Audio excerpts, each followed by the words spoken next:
നമസ്കാരം, എൻ്റെ പേര് അമ്പിളി. 10ാം ക്ലാസ്സിലെ എൻ്റെ എല്ലാ മിടുക്കന്മാരെയും മിടുക്കികളെയും ലേൺ വിത്ത് അമ്പിളി എന്ന എൻ്റെ മലയാളം ക്ലാസ്സിലേക്ക് ഞാൻ സഹർഷം സ്വാഗതം ചെയ്യുന്നു. ഇന്ന് നമ്മൾ പഠിക്കാൻ പോകുന്നത് കേരള പാഠാവലി, അതിലെ 2ാമത്തെ യൂണിറ്റ്. യൂണിറ്റിന്റെ പേര് ഉള്ളിലാണ് എപ്പോഴും ഉന്മതാൻ എന്ന പോൽ. അതിൽ ഉൾപ്പെടുന്ന ഒരു പ്രവേശകവും ഒരു പാഠവും. പാഠത്തിന്റെ പേര് റെസിഡന്റ് എഡിറ്റർ. അങ്ങനെയാണെങ്കിൽ എല്ലാവരും എൻ്റെ ക്ലാസ്സിലേക്ക് വായോ വായോ, കാണൂ കാണൂ, കേൾക്കൂ കേൾക്കൂ, പഠിക്കൂ പഠിക്കൂ. അതിനോടൊപ്പം എല്ലാവരും എൻ്റെ ക്ലാസ് ഒന്ന് സബ്സ്ക്രൈബ് ചെയ്യണം, ലൈക്ക് ചെയ്യണം, കമൻറ്റുകൾ രേഖപ്പെടുത്തണം. അങ്ങനെയാണെങ്കിൽ നമുക്ക് ആദ്യം നമ്മുടെ ഈ യൂണിറ്റിന്റെ തലക്കെട്ടിനെ കുറിച്ച് ഒന്ന് പഠിക്കാം. തുടർന്ന് പ്രവേശകവും നമ്മുടെ ക്ലാസ്സും. 2ാമത്തെ യൂണിറ്റിന്റെ പേര് ഉള്ളിലാണ് എപ്പോഴും ഉന്മതാൻ എന്ന പോൽ എന്നാണല്ലോ. ഇതിന്റെ അർത്ഥം എന്താണ് എന്ന് നമുക്കൊന്ന് നോക്കാം. ഉള്ള് എന്നാൽ മനസ്സ്, ഉണ്മ എന്നാൽ സത്യം. അങ്ങനെയാണെങ്കിൽ സത്യത്തിൽ അടിയുറച്ച മനസ്സാണ് നമുക്ക് ഉണ്ടാകേണ്ടത്. നമ്മൾ ആരാണെന്നും എന്താണെന്നും അറിയാൻ നാം നമ്മുടെ ഉള്ളിലേക്ക് നോക്കണം. നമ്മുടെ മനസ്സിന്റെ ഉള്ളിലേക്ക് നമ്മൾ കടന്നു ചെല്ലണം. അപ്പോഴാണ് നമ്മൾ ആരാണ്, നമ്മളുടെ സ്വഭാവം എന്താണ്, നമ്മളുടെ വ്യക്തിത്വം എന്താണ് എന്ന് നമുക്ക് അറിയാൻ സാധിക്കുക. നമ്മുടെ കണ്ണുകൾ നമുക്ക് പുറം കാഴ്ചകൾ മാത്രമാണ് നൽകുന്നത്. നമ്മുടെ മുഖത്ത് നമുക്ക് 2 കണ്ണുകളുണ്ട്. ആ കണ്ണുകൾ കൊണ്ട് നാം നമ്മുടെ മുൻപിലുള്ള കാഴ്ചകൾ കാണുന്നു. അതുപോലെ ഒരു ക്യാമറയും കാഴ്ചകൾ തന്നെ, നമ്മുടെ മുന്നിലുള്ള കാഴ്ചകൾ തന്നെയാണ് നമുക്ക് കാണിച്ചു തരുന്നത്. എന്നാൽ ബാഹ്യമായ കാഴ്ചകൾ എല്ലായ്പ്പോഴും സത്യമാകണമെന്നുണ്ടോ? ഇല്ല, പലപ്പോഴും അത് സത്യമായിരിക്കണം എന്നില്ല.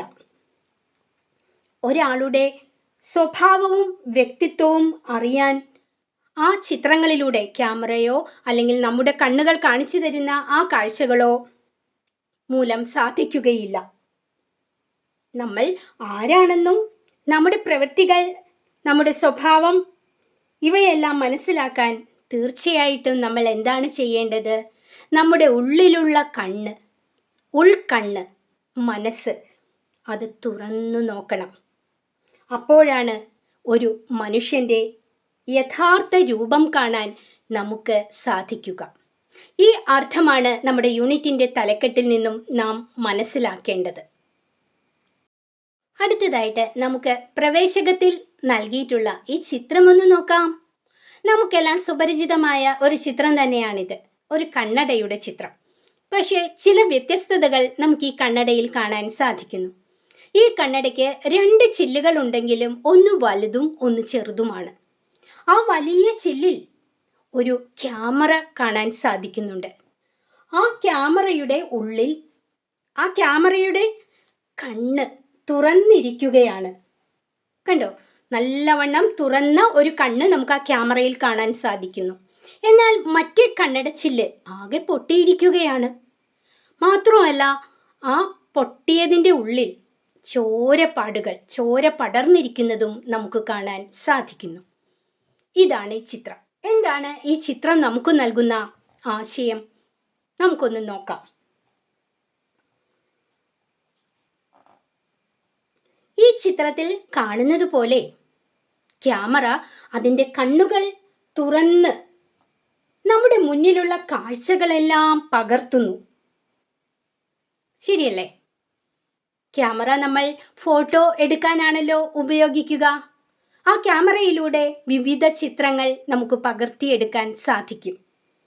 അതുപോലെ തന്നെയാണ് നമ്മുടെ കണ്ണുകളും നമ്മുടെ മുന്നിലുള്ള കാഴ്ചകൾ നമുക്ക് കാണിച്ചു തരുന്നു.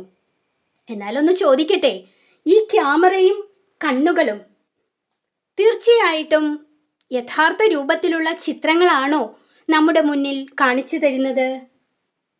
അതോടൊപ്പം തന്നെ മറ്റൊരു ചോദ്യവും, നമ്മുടെ കണ്ണുകളും ഈ ക്യാമറയും സ്വയം കാണുന്നുണ്ടോ? കണ്ണുകൾക്ക് കണ്ണുകളെ കാണാൻ സാധിക്കുകയില്ല. ക്യാമറയ്ക്കും അതുപോലെ തന്നെ. അപ്പോൾ അവരെ മനസ്സിലാക്കാതെ അവർക്ക് മുന്നിലുള്ള ചിത്രങ്ങൾ എടുത്ത് നമുക്ക് കാണിച്ചു തരികയാണ് ചെയ്യുന്നത്. ഇവിടെ ഇതാ 2 വരി കവിത എഴുതിയിരിക്കുന്നത് KA ജയശീലൻ. അദ്ദേഹത്തിൻ്റെ സമാഹരിച്ച കവിതകൾ എന്ന കൃതിയിൽ നിന്നും എടുത്തിട്ടുള്ളത്. കണ്ണ് കണ്ണിനെ കാണുന്നില്ലെന്നതാണ് കാഴ്ചയുടെ വലിയൊരു കുറവ്. ഇതാണ് വരികൾ. സത്യം, കണ്ണ് കണ്ണിനെ ഒരിക്കലും കാണുന്നില്ല. അതുതന്നെയാണ് ആ കാഴ്ചയുടെ ഏറ്റവും വലിയ കുറവ്. നമ്മൾ കുറച്ചു മുമ്പ് ഇക്കാര്യം പറഞ്ഞതാണ്. കണ്ണ് നമ്മുടെ മുന്നിലുള്ള കാഴ്ചകൾ നമുക്ക് തുറന്നു കാണിക്കുന്നു, പക്ഷേ കണ്ണ് കണ്ണിനെ കാണുന്നില്ല. ഇത് ഇന്നത്തെ സമൂഹത്തെ ബാധിക്കുന്ന ഒരു അവസ്ഥ തന്നെയാണ്. പുറം കാഴ്ചകൾ മാത്രമാണ് നമ്മൾ ക്യാമറയിലൂടെയും കണ്ണുകളിലൂടെയും കാണുന്നത്. അത് കണ്ട് നമ്മൾ അതിൽ വിശ്വസിക്കുന്നു. യഥാർത്ഥ സത്യം അതിലുണ്ടാകണമെന്നില്ല. അതറിയണമെങ്കിൽ നമ്മൾ എന്ത് ചെയ്യണം? ബാഹ്യമായ ചിത്രങ്ങളിലും അനുഭവങ്ങളിലും വിശ്വസിക്കാതെ അവനവൻ്റെ ഉള്ളിലേക്ക് നോക്കണം. എന്താണ് സത്യം, യാഥാർത്ഥ്യം എന്ന് നമ്മൾ മനസ്സിലാക്കണം. എങ്കിൽ മാത്രമേ കാര്യങ്ങളുടെ സത്യസന്ധത നമുക്കറിയാൻ സാധിക്കൂ. ചുരുക്കത്തിൽ, നാം സ്വയം കാണാത്ത കാഴ്ചകൾ അപൂർണമായിരിക്കും. ഈ ചിന്ത നമ്മുടെ ഇന്നത്തെ മാധ്യമ രംഗത്തെയും ബാധിക്കുന്നതാണ്. മാധ്യമങ്ങൾ ജനങ്ങളെ വളരെയധികം സ്വാധീനിക്കുന്ന ഒന്നായി തീർന്നിരിക്കുകയാണല്ലോ. വിവരസാങ്കേതിക വിദ്യയുടെ ഫലമായിട്ട് ഈ നവയുഗത്തിൽ മാധ്യമങ്ങൾ ഇല്ലാത്തൊരവസ്ഥ നമുക്ക് ചിന്തിക്കാനേ സാധിക്കുകയില്ല. എല്ലാത്തരം മാധ്യമങ്ങളും ഈ ക്യാമറ അതുപോലെയുള്ള വസ്തുക്കൾ ഉപയോഗിച്ച് വിവിധതരം കാഴ്ചകൾ നമ്മുടെ മുന്നിലേക്ക് എത്തിക്കുന്നു. എന്നാൽ അവർ പകർത്തുന്ന കാഴ്ചകളിൽ അത് പൂർണ്ണമായും സത്യസന്ധമായ കാഴ്ചകളാകണമെന്നില്ല എന്നുകൂടി നമ്മൾ മനസ്സിലാക്കണം. എന്നാൽ അതല്ല വേണ്ടത്. നമ്മൾ ആ കാഴ്ചകളിൽ പൂർണ്ണമായി വിശ്വസിക്കാതെ കാഴ്ചകളിലുള്ള യാഥാർത്ഥ്യം മനസ്സിലാക്കി നമ്മൾ കാര്യങ്ങൾ മുന്നോട്ട് കൊണ്ടുപോകണം എന്നുകൂടി ഇവിടെ അർത്ഥമാക്കുന്നുണ്ട്. നമ്മളിതാ നമ്മുടെ യൂണിറ്റിൻ്റെ പേര് തലക്കെട്ട് ഉള്ളിലാണ് എപ്പോഴും ഉന്മദാൻ എന്ന പോൽ. അതിൻ്റെ അർത്ഥം ഇതാ പഠിച്ചു കഴിഞ്ഞു. തുടർന്ന് നമ്മൾ പ്രവേശകമായി തന്ന ചിത്രം, കവിതാഭാഗം ഇതെല്ലാം മനസ്സിലാക്കി. അടുത്തതായിട്ട് നമുക്ക് നമ്മുടെ പാഠം ഒരു കഥയാണ്. അതിൻ്റെ പേര് റെസിഡന്റ് എഡിറ്റർ. ആദ്യമായിട്ട് നമുക്ക് ഈ കഥ എഴുതിയ കഥാകാരനെ കുറിച്ച് ഒന്ന് മനസ്സിലാക്കാം. ഇതെഴുതിയിരിക്കുന്നത് പേന കൊണ്ടും വാക്കുകൊണ്ടും രസികത സൃഷ്ടിച്ച മലയാള സാഹിത്യകാരൻ മറ്റാരുമല്ല, VKN എന്നറിയപ്പെടുന്ന വടക്കേ കൂട്ടാല നാരായണൻ കുട്ടി നായർ. കേട്ടിട്ടുണ്ടോ VKNനെ കുറിച്ച് ഇതിനു മുൻപ്? VKN എന്ന എഴുത്തുകാരനെ കുറിച്ച് കുറച്ചു പേരൊക്കെ കേട്ടിട്ടുണ്ടാവും, പക്ഷെ എല്ലാവരും കേട്ടിട്ടുണ്ടാവില്ല. അദ്ദേഹം തൻ്റെ സവിശേഷമായ രചനാ ശൈലി കൊണ്ട് മലയാള സാഹിത്യത്തിൽ വേറിട്ടു നിന്ന ഒരു വ്യക്തിത്വമായിരുന്നു. VKNന്റെ ആ രചനാ ശൈലി ഒരു പ്രത്യേകത നിറഞ്ഞതായിരുന്നു. മറ്റാർക്കും ഇല്ലാത്ത ഒരു രചനാ ശൈലിയായിരുന്നു. അതുകൊണ്ട് തന്നെ അദ്ദേഹത്തിൻ്റെ ആ ഒരു വ്യക്തിത്വം മറ്റു സാഹിത്യകാരന്മാരിൽ നിന്നും വേറിട്ടു നിന്നിരുന്നു. ഒരൊറ്റ വാക്കിൽ ഒരു വലിയ ലോകം തന്നെ അദ്ദേഹം സൃഷ്ടിച്ചു. ഏതാണ് ആ ഒരൊറ്റ വാക്ക്? പയ്യൻ. പയ്യൻ എന്ന ആ വാക്കുകൊണ്ട് അദ്ദേഹം ഒട്ടേറെ കഥാപാത്രങ്ങളെ സൃഷ്ടിക്കുകയുണ്ടായി. പയ്യൻ കഥകൾ, അദ്ദേഹത്തിന്റെ പുസ്തകത്തിന്റെ പേരതാണ്. ഈ പയ്യൻ കഥകളുടെ രചനകളോടുകൂടി മലയാള സാഹിത്യ രംഗത്ത് സുസ്ഥിരമായ ഒരു സ്ഥാനം VKN ലഭ്യമാവുകയുണ്ടായി. മാത്രമല്ല, ഈ പയ്യൻ കഥകൾ അദ്ദേഹത്തിന്റെ ജീവിതാനുഭവങ്ങളായിരുന്നു. ആത്മാംശം ഏറെയുള്ള കഥകൾ തന്നെ. VKN നമ്മളെ ചിരിപ്പിക്കുകയും ചിന്തിപ്പിക്കുകയും ചെയ്തു. അദ്ദേഹം അതുകൊണ്ട് തന്നെ മറ്റാരും അനുകരിക്കാത്ത വഴികളിലൂടെയാണ് സാഹിത്യ സഞ്ചാരം നടത്തിയത്. ചിരിപ്പിക്കുക, ചിന്തിപ്പിക്കുക, ഈ വാക്കുകൾ കേട്ടപ്പോൾ നമുക്ക് മറ്റൊരു നാമധേയം നമ്മുടെ മനസ്സിലേക്ക് കടന്നു വന്നു. ആരാണത്? കവിത ചാട്ടവാറാക്കിയ കവി, തൂലിക പടവാളാക്കിയ കവി എന്നൊക്കെ വിശേഷിപ്പിക്കുന്ന തുള്ളൽ പ്രസ്ഥാനത്തിന്റെ ഉപജ്ഞാതാവായ, ഇപ്പോൾ പിടികിട്ടി കാണും, ആരാണ്? കുഞ്ചൻ നമ്പ്യാർ. കുഞ്ചൻ നമ്പ്യാരും നമ്മുടെ VKNഉം ഒരേ നാട്ടുകാരാണ്. കിള്ളിക്കുറിശിമംഗലത്താണ് കുഞ്ചൻ നമ്പ്യാർ ജനിച്ചത്. VKN ആകട്ടെ അതിനടുത്ത തിരുവല്ലുവാമലയിലും. രണ്ടുപേരും അവരുടെ സാഹിത്യ രചനയിലൂടെ അന്നത്തെ കാലഘട്ടത്തിൽ സമൂഹത്തിൽ നടമാടിയിരുന്ന അനീതികളെ, തിന്മകളെ കവിതയിലൂടെ, കഥയിലൂടെ ആവിഷ്കരിച്ചു. അങ്ങനെ ജനസമക്ഷം അത് അവതരിപ്പിച്ചു. ശുദ്ധഹാസ്യത്തിന്റെ പൂത്തിരി വെട്ടത്തിൽ മാറിയിരുന്ന് ചുറ്റുപാടുകൾ നോക്കിക്കാണാൻ മലയാളികളെ പഠിപ്പിച്ച എഴുത്തുകാരൻ. ഇവിടെ നമ്പ്യാർക്കും VKNഉം തമ്മില് മറ്റു ചില സാദൃശ്യങ്ങളുണ്ട്. അവർ അവരുടെ രചനകളിൽ ഹാസ്യത്തിന് പ്രാധാന്യം നൽകിയിരുന്നു. ഹാസ്യം എന്ന് വെച്ചാൽ ആക്ഷേപഹാസ്യത്തിനാണ് കൂടുതൽ പ്രാധാന്യം കൊടുത്തിരുന്നത്. നമ്പ്യാരുടെ കൃതികളിലെല്ലാം തന്നെ ഈ ഹാസ്യരസം നമുക്ക് മുന്നിട്ട് നിൽക്കുന്നതായിട്ട് കാണാം. അതുപോലെ VKNന്റെ കൃതികളിലും ആക്ഷേപഹാസ്യം എന്ന് പറയുമ്പോൾ അത് നമ്മുടെ ഉള്ളിൽ ചിരി ഉണർത്തുക മാത്രമല്ല, നമ്മളെ ചിന്തിപ്പിക്കുകയും ചെയ്യുന്നുണ്ട്. അദ്ദേഹത്തിന്റെ ഒരു പ്രശസ്തമായ കഥയാണ് നായിന്റെ മോൻ. അതിലെ പ്രധാന കഥാപാത്രം ശങ്കുണ്ണി മേനോൻ. വാർദ്ധക്യത്തിലെത്തി അയാൾ മരണമടയുകയും ചെയ്തു. വലിയൊരു തറവാട്ടിലെ കാരണവരായിരുന്നു ഈ ശങ്കുണ്ണി മേനോൻ. അയാളുടെ മരണത്തിൽ നാട്ടുകാരും ബന്ധുക്കളും വീട്ടുകാരും എല്ലാവരും അതീവമായി ദുഃഖിക്കുന്നു. കാരണം ആ വലിയ തറവാട്ടിലെ എല്ലാ കാര്യങ്ങളും വളരെ ഭംഗിയായി കൊണ്ടുപോയിരുന്ന ആളായിരുന്നു ശങ്കുണ്ണി മേനോൻ. വീടിന്റെ മുറ്റത്ത് ആനയുണ്ട്, വലിയ തെങ്ങിൻ തോപ്പുണ്ട്, വളരെ വലിയ കെട്ടിടം ആയ തറവാടുണ്ട്, പിന്നെ ഒരുപാട് പറമ്പുകൾ സ്വന്തമായിട്ടുണ്ട്. ചുരുക്കത്തിൽ വലിയ ധനം നിറഞ്ഞ ഒരു തറവാട്. അങ്ങനെയുള്ള സ്ഥലത്തെ ആ കാരണവരാണ് മരണപ്പെട്ടിരിക്കുന്നത്. മരണാനന്തര ചടങ്ങുകളെല്ലാം കഴിഞ്ഞു. അടുത്ത അനന്തരാവകാശിയെ തീരുമാനിക്കുകയും ചെയ്തു. എല്ലാവരും കൂടി ചേർന്ന് ഒരു തീരുമാനമെടുക്കുകയാണ്. നമ്മളെ ഇത്ര നല്ല രീതിയിൽ വീട്ടിലെ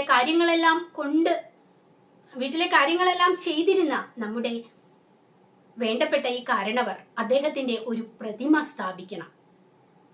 വേണ്ടതല്ലേ?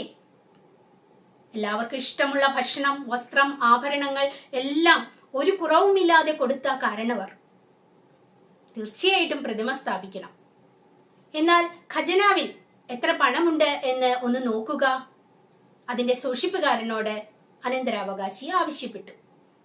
അയാൾ ഖജനാവിലെ കണക്ക് പുസ്തകം എടുത്ത് നോക്കി. എന്നിട്ട് പറഞ്ഞു, പ്രതിമയൊന്നും സ്ഥാപിക്കേണ്ട, പകരം നമുക്ക് ഒരു ഫോട്ടോ എടുത്തു വെക്കാം. ഇപ്പോൾ നിങ്ങൾക്ക് കാര്യം മനസ്സിലായല്ലോ. ഖജനാവ് കാലി, ഒറ്റ പണമില്ല. തറവാടും അതുപോലെ പുറമെയുള്ള തെങ്ങിൻ തോപ്പുകളും പറമ്പുകളും എല്ലാം പണയം. മുറ്റത്ത് നിൽക്കുന്ന ആന പണയം. വീടിന്റെ ചുറ്റുമതിൽ വരെ പണയപ്പെടുത്തിയിരിക്കുന്നു. തന്റെ മരണശേഷം കല്ലുകൾ ഇളക്കി കൊണ്ടുപോയിക്കൊള്ളാനാണ് എഴുതി വച്ചിരിക്കുന്നത്. ചുരുക്കത്തിൽ ഒന്നുമില്ല. ഇതായിരുന്നു ആ ശങ്കുണ്ണി മേനോൻ ചെയ്ത പ്രവൃത്തി. ഇത് കേട്ട ആ അനന്തരാവകാശി പറയുന്നതാണ് നായിന്റെ മോൻ എന്ന്. ഇതാണ് കഥ. ഈ കഥ വായിക്കുമ്പോൾ, ഈ കഥയിലൂടെ VKN നമുക്ക് നൽകുന്ന ആ ഒരു അറിവ്, സന്ദേശം എന്താണെന്ന് നിങ്ങൾക്ക് മനസ്സിലായോ? മറ്റൊന്നുമല്ല, നമ്മുടെ ഇന്നത്തെ ഭരണകർത്താക്കളുടെ പ്രവർത്തികൾ. രാജ്യം ഭരിക്കുന്ന ആ ഭരണകർത്താക്കൾ ഭരണത്തിലിരിക്കുമ്പോൾ എന്താണോ ചെയ്യുന്നത്, അതാണ് നമ്മുടെ ശങ്കുണ്ണി മേനോൻ ചെയ്തത്.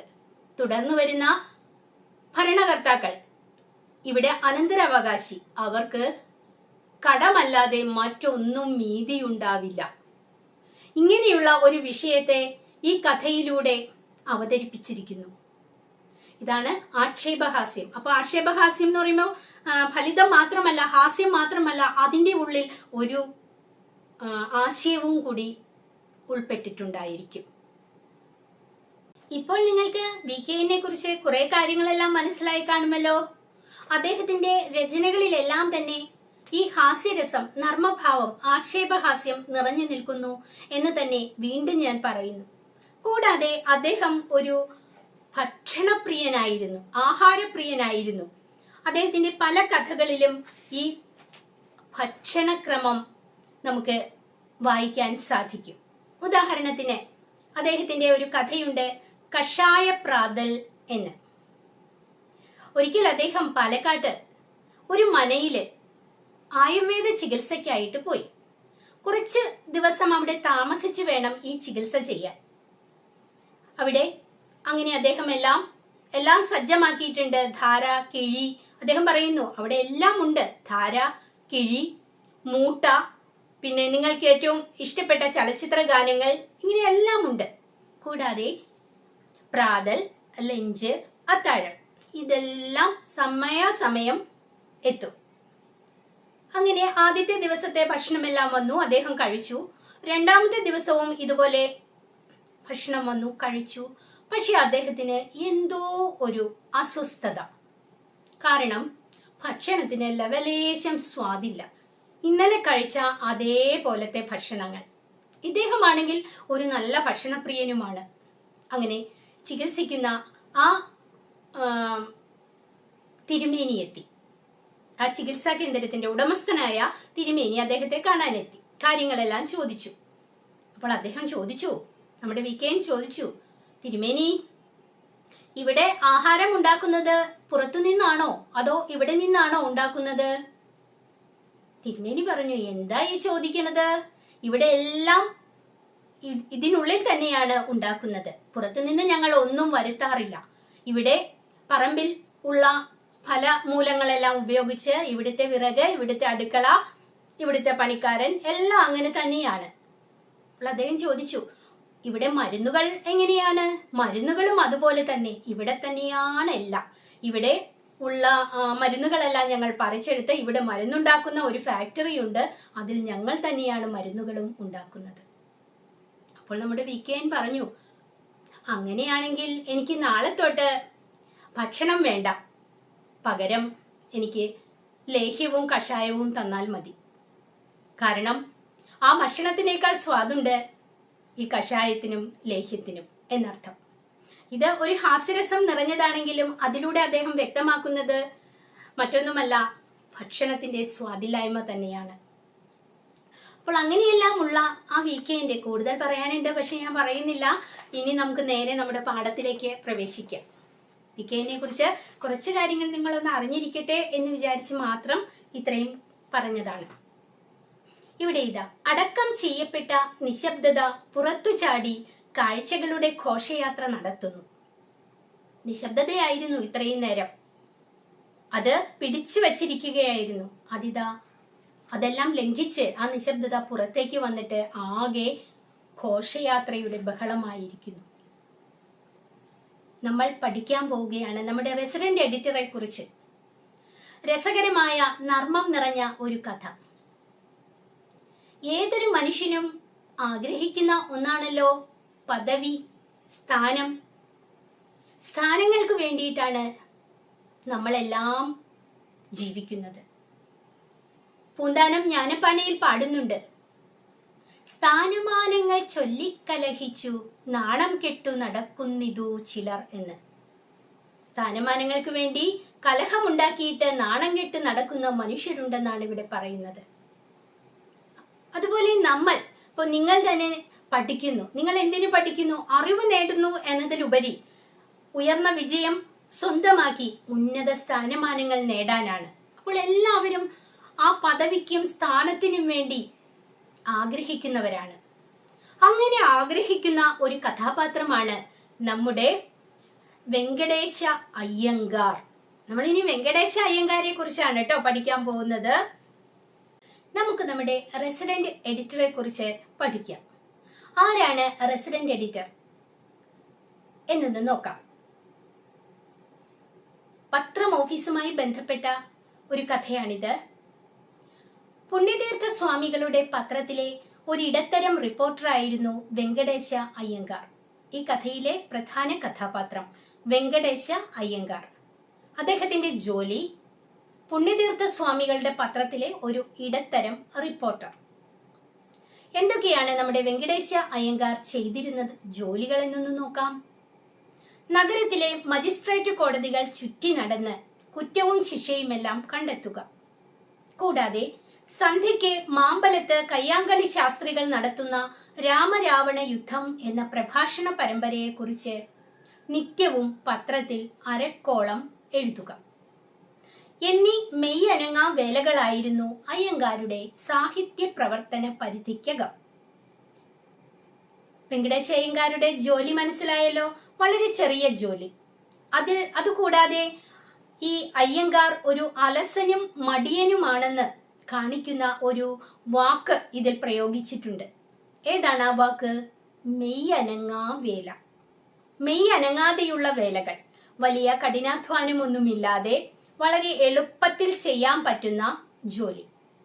അതാണ് നമ്മുടെ അയ്യങ്കാർ ചെയ്തുകൊണ്ടിരുന്നത് എല്ലാ ദിവസവും. എന്തൊക്കെ ജോലികളാണ്? ഒന്ന് നോക്കൂ. നഗരത്തിലെ മജിസ്ട്രേറ്റ് കോടതികൾ ചുറ്റി നടന്ന് കണ്ട് അവിടെ നടക്കുന്ന കുറ്റവും ശിക്ഷയുമെല്ലാം കണ്ടെത്തുക. പിന്നെ സന്ധ്യയാകുമ്പോൾ മാമ്പലത്ത് കയ്യാങ്കളി ശാസ്ത്രികൾ നടത്തുന്ന രാമരാവണ യുദ്ധം എന്ന പ്രഭാഷണ പരമ്പരയെ കുറിച്ച് എല്ലാ ദിവസവും പത്രത്തില് അരക്കോളം എഴുതുക. ഇത്രയേ ഉള്ളൂ. സുഖമായ ജോലിയാണല്ലേ? പക്ഷേ അതിനൊരു കുഴപ്പം പറ്റി. ഈ മെയ്യനങ്ങാതെ ഇരുന്ന് ഈ ചെറിയ ജോലികൾ ചെയ്തതുകൊണ്ട് നമ്മുടെ അയ്യങ്കാർക്ക് ജോലിയിൽ ഉദ്യോഗ കയറ്റം ലഭിച്ചില്ല. ഉദ്യോഗത്തിൽ പ്രമോഷൻ അല്ലെങ്കിൽ കയറ്റം ലഭിക്കണമെങ്കിൽ കഴിവുകൾ തെളിയിക്കണം. നല്ലവണ്ണം കഠിനാധ്വാനം ചെയ്യുന്നവരെയും ഊർജ്ജസ്വലതയോടെ ജോലികൾ ചെയ്യുന്നവരെയുമാണ് ഉദ്യോഗ കയറ്റത്തിലേക്ക് പ്രവേശിപ്പിക്കുക. നമ്മുടെ വെങ്കടേശ അയ്യങ്കാർ അങ്ങനെയല്ലല്ലോ. ചെറിയ ജോലിയൊക്കെ ചെയ്ത് മെയ് അനങ്ങാതെ അങ്ങനെ ദിവസങ്ങൾ തള്ളി നീക്കുന്ന ആളായിരുന്നു. എത്രയോ വർഷം വ്യാഴവട്ട സ്മരണകൾ എഴുതിയിട്ടും താൻ ചീഫ് റിപ്പോർട്ടർ ആവുന്നില്ലെന്ന് കണ്ടപ്പോൾ വെങ്കടേശന് കുണ്ഠിതമായി. താൻ എത്രയോ വർഷങ്ങളായി ഈ പത്രം ഓഫീസിൽ ജോലി ചെയ്യുന്നു, വ്യാഴവട്ട സ്മരണകൾ എഴുതുന്നു. വ്യാഴവട്ടം 12 വർഷക്കാലം. അപ്പൊ 12 വർഷക്കാലത്തെ ആ സ്മരണകൾ എന്നൊരു പങ്ക്തി, ഒരു പരമ്പര, അതൊക്കെ നമ്മുടെ വെങ്കടേശൻ എഴുതുന്നുണ്ട്. പക്ഷേ തനിക്ക് ചീഫ് റിപ്പോർട്ടർ ആകാൻ സാധിക്കുന്നില്ല, പ്രമോഷൻ കിട്ടുന്നില്ല. ഇപ്പോഴും ചെറിയൊരു റിപ്പോർട്ടറാണ്. അതുകൊണ്ട് നമ്മുടെ വെങ്കടേശനാകെ കുണ്ഠിതമായി. കുണ്ഠിതം, ദുഃഖം. ഈ ദുഃഖം കൂടുതലാകാൻ മറ്റൊരു കാരണം കൂടിയുണ്ട്. എന്താണത്? സഹിക്ക വയ്യാതായത് പുറകെ വന്നവർ തന്റെ തലയ്ക്ക് മുകളിലൂടെ പോയി റിപ്പോർട്ടേഴ്സ് ഇൻ ചീഫായി അരിയിട്ട് വാഴ്ത്തപ്പെട്ടപ്പോഴാണ്. അതാണ് ഏറെ സങ്കടം. താൻ ജോലിയിൽ പ്രവേശിച്ചതിന് ശേഷം തന്റെ പിന്നിൽ വന്ന ആളുകൾ അവരൊക്കെ ഇതാ പ്രമോഷൻ, ഉദ്യോഗ കയറ്റം കിട്ടി, റിപ്പോർട്ടേഴ്സ് ഇൻ ചീഫൊക്കെയായി അവരെയെല്ലാം വാഴ്ത്തിയിരിക്കുന്നു, അവർക്കൊക്കെ കയറ്റം നൽകിയിരിക്കുന്നു. അതിന് കാരണമുണ്ട്. അവരൊക്കെ നല്ല മിടുക്കന്മാരാണ്, ജോലിയിൽ അവരുടെ കഴിവുകൾ തെളിയിച്ചിട്ടുണ്ടാകാം. അതുകൊണ്ടാണ് അവരൊക്കെ അങ്ങനെ മുന്നിലേക്ക് കയറിപ്പോയത്. അവരെ അരിയിട്ട് വാഴ്ത്തി എന്നാണ് ഇവിടെ പ്രയോഗിച്ചിരിക്കുന്നത്. അരിയിട്ട് വാഴ്ത്തുക, സ്ഥാനമാനങ്ങൾ നൽകുക എന്നർത്ഥം. പണ്ട് രാജാക്കന്മാർക്കൊക്കെ അവരുടെ സ്ഥാനാരോഹണ ചടങ്ങിനോടനുബന്ധിച്ച് നടത്തുന്ന ആ ഒരു പ്രവൃത്തിക്ക് അരിയിട്ട് വാഴ്ത്തുക എന്നാണ് പറഞ്ഞിരുന്നത്. അപ്പോൾ അങ്ങനെ നമ്മുടെ ഈ വെങ്കടേശ അയ്യങ്കാർ ആകെ കുണ്ഠിതനായിട്ട് അങ്ങനെ ഇരിക്കുകയാണ്. അങ്ങനെ ഇരിക്കുമ്പോൾ, അങ്ങനെ മനംനൊന്തിരിക്കുമ്പോൾ ഇതാ ഒരവസരം വന്നു ചേരുന്നു. എന്താണത്? ലാൽ ബഹദൂർ ശാസ്ത്രി പ്രധാനമന്ത്രിയായി. നമ്മുടെ ഭാരതത്തിന് സ്വാതന്ത്ര്യം ലഭിച്ചു. അതിനുശേഷം ലാൽ ബഹദൂർ ശാസ്ത്രി ആദ്യം പ്രധാനമന്ത്രിയാകുന്നത് ജവഹർലാൽ നെഹ്റു ആണ്. അതിനുശേഷം ലാൽ ബഹദൂർ ശാസ്ത്രി ഇതാ പ്രധാനമന്ത്രിയായി. വെങ്കടേശന്റെ ഭാഗ്യത്തിന് അധികം താമസിയാതെ ശാസ്ത്രിജി ആ നഗരത്തിൽ എത്തുകയും ചെയ്തു. അങ്ങനെ വന്നപ്പോൾ അതൊരവസരമായിരുന്നു നമ്മുടെ വെങ്കടേശന്. എ ഗ്രേറ്റ് ഒക്കേഷൻ, വലിയൊരു അവസരം. എന്താണത്? ഇന്ത്യ പ്രധാനമന്ത്രിയെ ലാൽ ബഹദൂർ ശാസ്ത്രികൾ എന്ന് വിശേഷിപ്പിച്ച് അയ്യങ്കാർ അദ്ദേഹത്തിന്റെ പരിപാടികൾ കവർ ചെയ്തു. കവർ ഒരു പത്രഭാഷയാണ്. നമ്മുടെ വെങ്കടേശ അയ്യങ്കാർ ലാൽ ബഹദൂർ ശാസ്ത്രി ആ നഗരത്തിലെത്തിയപ്പോൾ അദ്ദേഹത്തിന്റെ എല്ലാ പരിപാടികളും റിപ്പോർട്ട് തയ്യാറാക്കി സമർപ്പിച്ചു, കവർ ചെയ്തു. അത് നല്ലൊരു റിപ്പോർട്ടായിരുന്നു. അതിന്റെ ഫലമായിട്ട് നമ്മുടെ പത്രസ്വാമിക്ക് ബഹു സന്തോഷമായി. വെങ്കടേശനോട് വളരെ ഇഷ്ടമായി. അദ്ദേഹം എന്തു ചെയ്തു? മുൻകൂറായി ഒരു ഇൻക്രിമെന്റ് കൊടുത്ത് വെങ്കടേശനെ പ്രോത്സാഹിപ്പിച്ചു. ഇത്രയും ദിവസം ശരീരമനങ്ങാതെ ഇരുന്നുള്ള ചെറിയ ജോലികളല്ലേ ചെയ്തത്. ഇപ്പോഴിതാ നല്ലൊരു ജോലി ചെയ്തു കൊണ്ടുവന്നപ്പോൾ അതിനുള്ള ആ ഒരു സമ്മാനം എന്ന മട്ടിൽ ഒരു ഇൻക്രിമെന്റ്, ഒരു പ്രോത്സാഹനം എന്ന മട്ടിൽ ഒരു ഇൻക്രിമെന്റ് കൂടി അധികമായിട്ട് കൊടുക്കുകയാണ്. ഇൻക്രിമെന്റ് എന്ന് വെച്ചാൽ നമുക്ക് ജോലി ചെയ്യുമ്പോൾ ഓരോ വർഷവും ഒരു നിശ്ചിത ശതമാനം തുക നമ്മുടെ സാലറിയിൽ, ശമ്പളത്തിൽ വർദ്ധിക്കും. ആ വർധനവിധ മുൻകൂറായി കൊടുത്ത് പ്രോത്സാഹിപ്പിക്കുകയാണ്. 6 മാസത്തേക്ക് അയ്യങ്കാർ സന്തോഷവാനായി കാണപ്പെട്ടു. നമ്മുടെ അയ്യങ്കാരുടെ കുണ്ഠിതമെല്ലാം പോയി. പ്രമോഷൻ കിട്ടിയില്ല, അതൊക്കെ മറന്നു. നല്ല സന്തോഷമായി. പക്ഷേ 6 മാസം കഴിഞ്ഞപ്പോഴേക്കും വീണ്ടും ഇതാ വന്നു ചേർന്നിരിക്കുന്നു. ആര്? കുണ്ഠിതം, ദുഃഖം. അവസാനം ഒരു തീരുമാനത്തിലെത്തി നമ്മുടെ അയ്യങ്കാർ. എന്താണ് ആ തീരുമാനം? പത്രസ്വാമിയെ രാവിലെ വീട്ടിൽ ചെന്നു കാണുക, എന്നിട്ട് പറയണം. എന്താണ് പറയേണ്ടത്? അടിയന്തിരമായി ചീഫ് റിപ്പോർട്ടറായി പ്രമോഷൻ വേണം, ഇല്ലെന്നാൽ ഞാൻ രാജിവെക്കുന്നു, മന്നിക്കണം. അപ്പോൾ നമ്മുടെ വെങ്കടേശ അയ്യങ്കാർ ഒരു തീരുമാനത്തിലെത്തി. ഇനി ഇത് പറയാതെ വയ്യ. എത്ര കാലമായി കാത്തിരിക്കുന്നു. തനിക്ക് പിന്നാലെ വന്നവരെല്ലാം ഇതാ പ്രമോഷനൊക്കെയായി ഉയർന്ന പദവിയിൽ എത്തിയിരിക്കുന്നു. താൻ മാത്രം ഇപ്പോഴും സാധാ റിപ്പോർട്ടർ. നാളെ രാവിലെ എഴുന്നേറ്റ് പത്രസ്വാമിയുടെ വീട്ടിലെത്തിയിട്ട് പറയണം, അടിയന്തിരമായിട്ട് ഉടനെ തന്നെ എന്നെ ചീഫ് റിപ്പോർട്ടറായി മാറ്റണം, ഇല്ലെങ്കിൽ ഞാൻ എൻ്റെ ജോലി രാജിവെക്കും, എന്നോട് ക്ഷമിക്കണം. അങ്ങനെ അന്ന് കിടന്നുറങ്ങി. നേരം വെളുത്തു. പിറ്റേന്ന് കാലത്ത് തിരുപ്പതി തമ്പുരാന്റെ വിഗ്രഹത്തെയെല്ലാം പൂജിച്ച് നമ്മുടെ വെങ്കടേശൻ പത്രസ്വാമിയുടെ വസതിയിലേക്ക് ചെന്നു. തീരുമാനത്തിന് മാറ്റമൊന്നും ഉണ്ടായില്ല. രാവിലെ അങ്ങനെ തന്നെ പ്രവർത്തിച്ചു. ആ സ്വാമി മുകളിലാണെന്ന് ഭൃത്യൻ വാൾദുരൈ സ്വാമി പറഞ്ഞു. പത്രസ്വാമിയുടെ വീട്ടിലെ ഭൃത്യന്റെ പേര് കേട്ടോ? വാൾദുരൈ സ്വാമി. അയാൾ പറഞ്ഞു, പത്രസ്വാമി മുകളിലാണ്, താഴെയല്ല എന്ന്. കോണി കയറാൻ വെങ്കടേശൻ തളത്തിൽ കടന്നു. തളം വിസിറ്റിംഗ് റൂമാണ്, നമ്മൾ കയറി ചെല്ലുന്ന ഹാള്. അവിടേക്ക് ചെന്ന വെങ്കടേശൻ പതുക്കെ കോണി കയറി മുകളിലേക്ക് പോകാമെന്ന് വിചാരിച്ചു. പക്ഷേ അവിടെ ഒരു സംഭവം നടന്നു, ഒരാപത്ത്. എന്താണത്? ഒരു കൂറ്റൻ അൾസേഷ്യൻ പട്ടി കോണിയുടെ പിന്നിൽ നിന്നും നമ്മുടെ നിരായുധന്റെ നേർക്ക് കുരച്ചു ചാടി. മറ്റൊന്നുമല്ല, ഒരു വലിയ കൂറ്റൻ അൾസേഷ്യൻ പട്ടി നമ്മുടെ അയ്യങ്കാരുടെ നേർക്ക്, നിരായുധൻ എന്നാണ് ഇവിടെ പറയുന്നത്, ആയുധമില്ലാത്തവൻ. അങ്ങനെയുള്ള ആ നിരായുധന്റെ നേർക്ക് കുരച്ചുകൊണ്ട് ചാടി വരികയാണ് കടിക്കാനായിട്ട്. നമ്മളാണെങ്കിൽ എന്ത് ചെയ്യും? ഒരു പട്ടി നമ്മളെ കടിക്കാൻ ഓടി വന്നാൽ നമ്മൾ ഓടും, അല്ലേ? പക്ഷേ ഇവിടെ അയ്യങ്കാർ എന്താണ് ചെയ്യുന്നതെന്ന് നോക്കൂ. ഓടുകയല്ല ചെയ്യുന്നത്, നിമിഷാർത്ഥം ശങ്കിക്കാതെ, നിമിഷം, നമ്മുടെ ഒരു കണ്ണ് അടച്ചു തുറക്കുന്ന സമയം, അതിന്റെ അർത്ഥം, അതിന്റെ പകുതി. അപ്പൊ ഒരു നിമിഷത്തിന്റെ പകുതി സമയം കൊണ്ട് നമ്മുടെ വെങ്കടേശ അയ്യങ്കാർ ഒരു സംശയവുമില്ലാതെ താൻ ഉടുത്തിരുന്ന മുണ്ടഴിച്ച് ആ സിംഹത്തിന്റെ മുഖത്തെറിഞ്ഞിട്ട് കോണി കയറി. ആ വലിയ നായ ഇങ്ങനെ ഓടി വരികയാണല്ലോ കടിക്കാനായിട്ട്. ഉടനെ തന്നെ ഉടുത്ത മുണ്ടഴിച്ചിട്ട് ആ നായയുടെ മുഖത്തേക്ക്, ശരീരത്തിലേക്ക് എറിഞ്ഞു. സിംഹം എന്ന് പറയുന്ന, സിംഹം എന്നാണ് ഇവിടെ നായയാണ് ഉദ്ദേശിക്കുന്നത്. ഇപ്പോൾ നമ്മുടെ വെങ്കടേശ അയ്യങ്കാരുടെ വേഷം എന്താണെന്ന് നിങ്ങളൊന്ന് ഭാവനയിൽ കാണൂ. കോണി കയറുകയാണ്. കൗപീനവും ഷർട്ടും കോട്ടും തലപ്പാവും ധരിച്ച് തന്റെ മുന്നിൽ നിൽക്കുന്ന വെങ്കടേശനെ പത്രസ്വാമി ഒന്ന് നോക്കി. കൗപീനം, അടിവസ്ത്രമാണ്, മുണ്ടിന്റെ അടിയിൽ ഉടുക്കുന്ന അടിവസ്ത്രം, കോണകം എന്നൊക്കെ പറയും. പണ്ടുകാലത്ത് അത്തരത്തിലുള്ള അടിവസ്ത്രങ്ങളാണ് ധരിച്ചിരുന്നത്.